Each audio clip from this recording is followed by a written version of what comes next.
Driving licence করার সময় আপনি যেই কয়টা ভুল করবেন না সেই কয়টা ভুল নিয়ে আজকে এই ভিডিওতে কথা বলবো। আমি ওস্তাদ মাইদুল আছি, আপনাদের সাথে ড্রাইভিং রিলেটেড ভিডিও করে থাকি এবং টিপস অ্যান্ড ট্রিক দিয়ে থাকি যাতে আপনাদের ভুল ত্রুটিগুলো আগে থেকে শুধরাতে পারেন। তো চলেন ভিডিওটা শুরু করি। ভিডিও শুরু করার আগে একটা কথা বলে রাখবো, সেটা হচ্ছে যারা আমার এই চ্যানেলে নতুন তারা কিন্তু চাইলে আমার চ্যানেলটা সাবস্ক্রাইব করে রাখতে পারেন। তো আজকে যেই বিষয়ে কথা বলবো, তো এটাকে লাইসেন্সটাকে বের করি।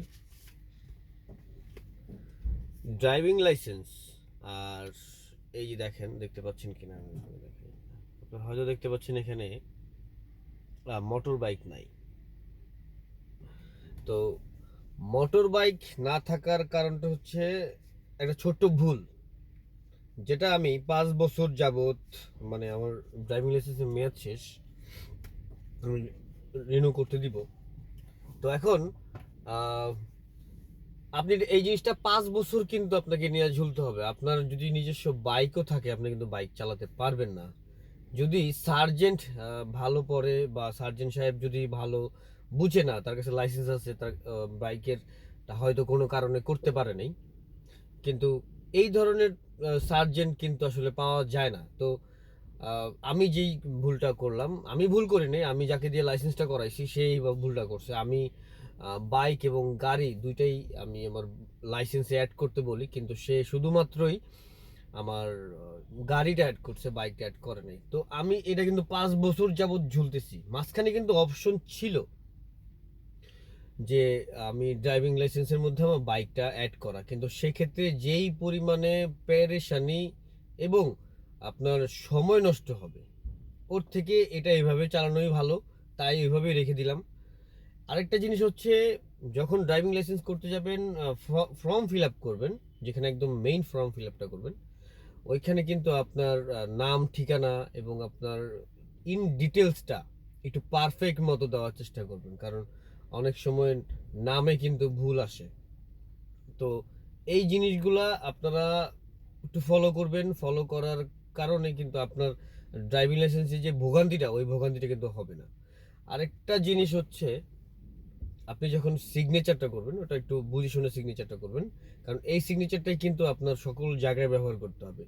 এই তিনটা জিনিস যদি আপনি প্রপারভাবে করতে পারেন এবং আপনি ঠিকমতো করেন, তাহলে কিন্তু আপনার ভোগান্তির অনেকটাই কমে যাবে। আর ড্রাইভিং লাইসেন্স করার সময় অবশ্যই যদি বাইক চালাতে পারেন বাইক, এবং গাড়ি চালাতে পারলে তো গাড়ি অবশ্যই দিবেন। আরেকটা জিনিস হচ্ছে, আপনি কিন্তু 5 বছর যেই ভোগান্তিটা ভুগবেন সেটা কিন্তু আসলে ওটা বলার মতো না। আমি যেমন এখন চাইলেও বাইক চালাতে পারি না, কারণ সেক্ষেত্রে মামলা খাওয়ার সম্ভাবনা থাকবে বেশি, তাই আমি বাইক চালাই না। আমি চালাতে পারি। এখন ব্যাপারটা হচ্ছে, যখন রিনিউ করবেন তখন অবশ্যই যদি বাইক চালাতে পারেন আপনি কিন্তু উল্লেখ করে দেবেন, যার মাধ্যমে করেন অথবা নিজে করেন, আপনি উল্লেখ করে দিবেন আপনি বাইক চালাতে পারেন এবং বাইকটা অ্যাড করে দিবেন। তো এই কটা জিনিস যদি আপনি অ্যাড করে দেন, তাহলে আপনার লাইসেন্সের কোনো ধরনের পেরেশানি থাকবে না, আপনি ফুলফিলভাবে লাইসেন্সটা করতে পারবেন। তো আজকে আমি আমার এই ভিডিওতে 2-3টা ভুলের কথা বললাম। এই 2-3টা ভুল যদি আপনি ঠিক মতো না করেন, মানে ভুল যদি না করেন, তাহলে কিন্তু আপনি অনেকটাতে রাস্তায় যে ভোগান্তিটা হয় লাইসেন্সের কারণে, ওইটা কিন্তু আপনি বেঁচে যাবেন। আজকে এই পর্যন্তই। ভালো থাকবেন সবাই, সুস্থ থাকবেন। আর যদি ভিডিওটা ভালো লেগে থাকে অবশ্যই চ্যানেলটা কিন্তু সাবস্ক্রাইব করে রাখবেন। এই চ্যানেলে ড্রাইভিং রিলেটেড সকল প্রকার ভিডিও করে থাকি এবং টিপস অ্যান্ড ট্রিক্স, আপডেট, তারপরে কিভাবে গাড়ি চালাবেন, সকল ধরনের ড্রাইভিং রিলেটেড যত ধরনের ভিডিও আছে আমি এই চ্যানেলে করি। চাইলে চ্যানেলটা ঘুরে আসতে পারেন, অথবা যদি ভিডিওটা ভালো লেগে থাকে অবশ্যই থামস আপ এবং সাবস্ক্রাইব করে রাখবেন, যাতে এই ধরনের ভিডিও আপনার কাছে দ্রুত যায় এবং আপনি খুব তাড়াতাড়ি অনেক কিছু জানতে পারেন। ভালো থাকবেন সবাই, সুস্থ থাকবেন। আল্লাহ হাফেজ।